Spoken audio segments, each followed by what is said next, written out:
అందరికీ నమస్కారం. Welcome to our channel.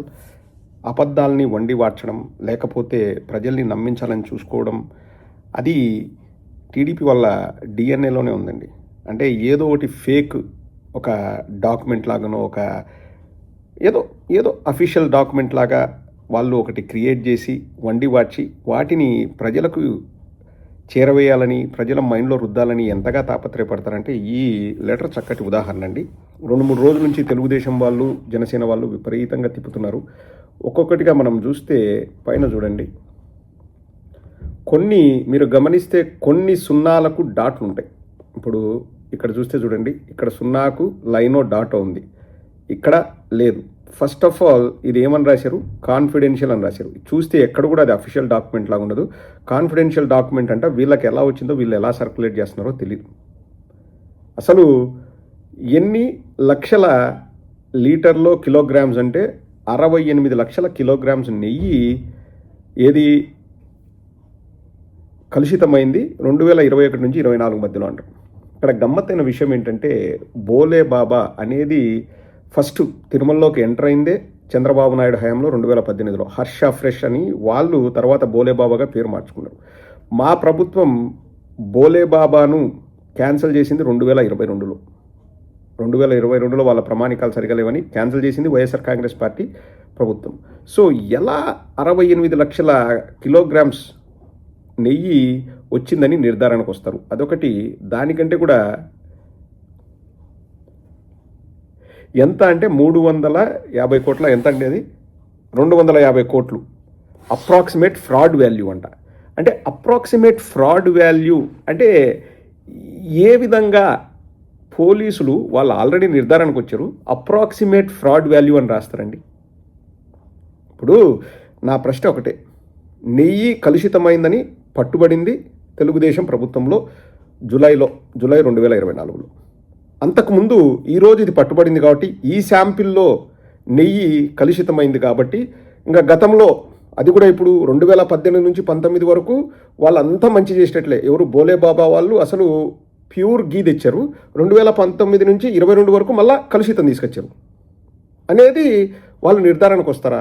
ఏ విధంగా నిర్ధారణకు వస్తారు? సరే, ఇప్పుడు ఇంట్రాగేషన్ చేస్తున్నారు అనుకోండి, ఈ నెయ్యి కలుషితమైందా లేదా అన్నది రిపోర్ట్స్ని బట్టి ఆ నెయ్యి కలుషితమైందని చెప్పొచ్చు.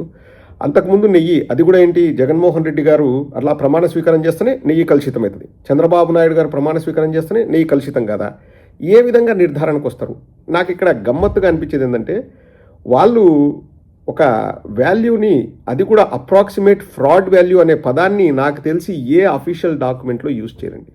అప్రాక్సిమేట్ ఫ్రాడ్ వాల్యూ అంట.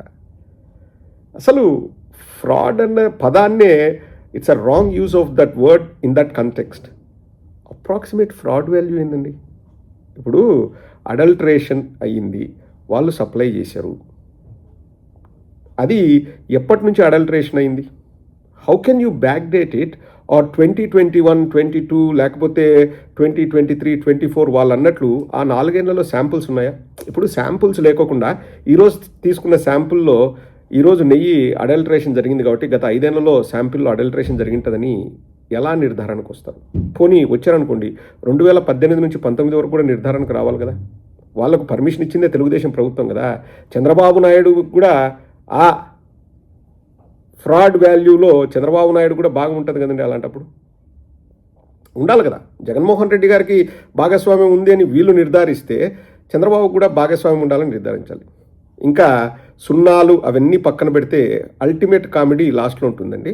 IPC 420 చీటింగ్ సెక్షన్ ప్రకారం వాళ్ళు ఏదో సబ్మిట్ చేశారు అని చెప్పేసి ఒక వార్తను వండి వారుస్తున్నారు. మన సెక్షన్స్ అన్నీ కూడా ఇప్పుడు BNS సెక్షన్ ప్రకారం నడుస్తాయి కానీ IPC లేదండి. అక్కడే దొరికిపోయారు. IPC సెక్షన్ ప్రకారం ఎలా వాళ్ళు ఛార్జ్ షీట్ దాఖలు చేస్తారు? ఎందుకంటే ఇప్పుడు ఉండేది BNS. IPC ప్రకారం ఎట్లా చేస్తారు? IPC 420 అంట. అంటే ఒక వార్తను ఏదో 68 లక్షల కిలోల నెయ్యి కలిపారు, లేకపోతే కలుషితమైంది 250 కోట్లు అప్రాక్సిమేట్ ఫ్రాడ్ వాల్యూ అంట. అప్రాక్సిమేట్. ఇంకా investigation status concluded, executive summary అంటే ఇంకా ఇట్లా ఉంటుందండి. అసలు అఫీషియల్ పేజీకి చుట్టూ ఇట్లా లైన్లు వేసి ఆ లైన్లు కూడా సక్కంగా రాలేదు. అక్కడ వంకర పోయి ఇప్పుడు ఈ డాట్స్ అన్నీ ఉన్నాయి కదండి, ఆ వంకర ఇక్కడ దాకా ఒక స్టెప్ వస్తుంది అట్లా అఫీషియల్ డాక్యుమెంట్లో. అంటే ఒకటి ఆతృతతో అంటే కనీస జాగ్రత్తలైనా తీసుకోకుండా సర్క్యులేట్ చేసుకున్నారు అబాసుపాలే. ఎన్ని రకాలుగా అండి, ఒకటి కాదు రెండు కాదు వందల్లో. నేను ఇంతకుముందు ఒక ఫోటో కూడా చూపించాను. ఒకటే విషయాన్ని, మా అమ్మకు తిరుమల లడ్డు తింటే జబ్బు చేసింది, అందరి తల్లులకి జబ్బు చేస్తుంది, అందరి బిడ్డలు కూడా అదే కాపీ పేస్ట్ అదే డాక్యుమెంట్ అట్లే రాస్తారు. పోనీ కాపీ పేస్ట్ కాదు, అందరికి కూడా దేవుడు అట్లే ఐడియా ఇచ్చినారా, మా అమ్మకు 2 ఏళ్ల కిందట జబ్బు చేసింది రాయమని చెప్పేసి అందరూ కూడా అదే రాస్తారండి. చైనీస్ వాళ్ళు కూడా రాసినారు, అంటే చైనీస్ పేర్లు ఉండే ట్విట్టర్ అకౌంట్లో కూడా రాసినారు.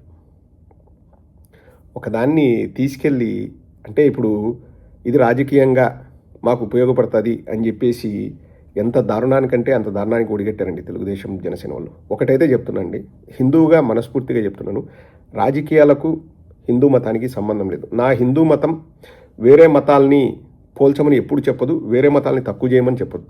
నా మతం నాకు గొప్ప, అంతే. There ends the matter.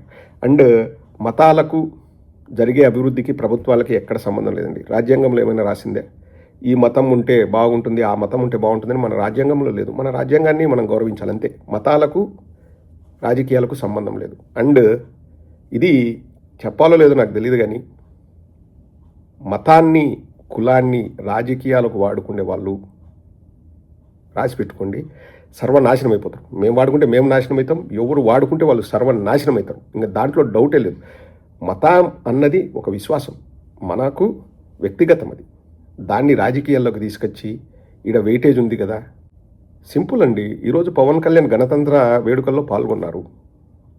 లడ్డులో కొవ్వు లేదు అంటే జంతు కొవ్వు లేదని నిర్ధారణకు వచ్చినప్పుడు కనీసం ఒక స్టేట్మెంట్ ఏమి ఇవ్వాలి కదా. దానివల్ల మనకు మైలేజ్ రాదు, ఎందుకు ఇస్తాం స్టేట్మెంట్ అనే వ్యక్తిత్వం పవన్ కళ్యాణ్. ఒకసారి ఆలోచన చేయండి, మీరే ఆలోచన చేయండి.